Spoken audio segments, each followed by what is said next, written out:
Hi, I'm Julie Hill with Movement Therapy. I help people eliminate pain and get back into doing the activities that they love. I do this through helping them move better, helping them breathe better so they feel better. Today, we're talking about inner abdominal pressure and using those inner core muscles to create that stability in our body. When we look at these, we want to focus on three particular things. First and foremost, we want to make sure that the torso is staying steady and the rib cage and hips are staying connected. That helps us find the second thing, which is to keep our spine in its natural curves, training that in all the time. And lastly, making sure that we have a nice slow release on our exhale, a 1-to-2 ratio of breath, if you will. Meaning if you breathe in for a 2 count, you're exhaling for a 4 or even longer breath out. And then we apply that to any kind of inner core exercise that we might do.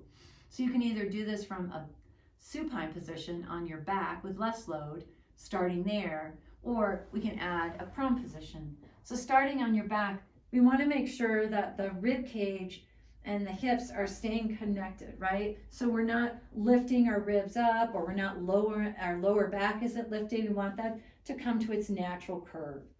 And then there's no wobble side to side or lifting with your chin. Neck stays long. You can lift up your right leg. We come into dead bug here, and then add your left arm. You can start with one leg on the floor or have that lifted, whatever you want to add more load, but you're going to find that longer release exhale. So taking a breath in, and then that slow release.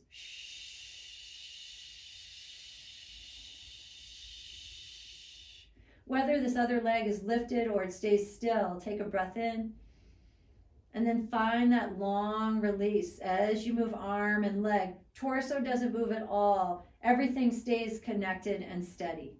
You can take this and apply it to a prone position with a little more load for your inner core work, right?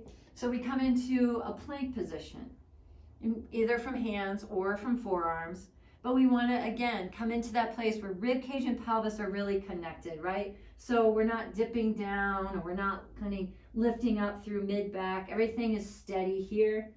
And then we add in staying aligned through our spine and working on that slow release. So finding a breath in, and then that longer exhale.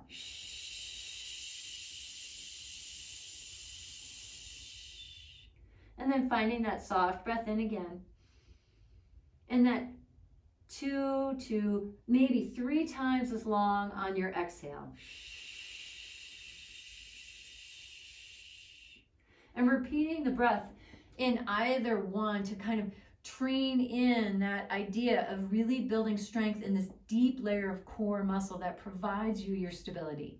Taking a break and then coming back in for another set. This is a great place to start if you have continued pain, reoccurring. You can find out more information about movement therapy that I offer at juliehillmt.com. Here's to a happier and healthier you.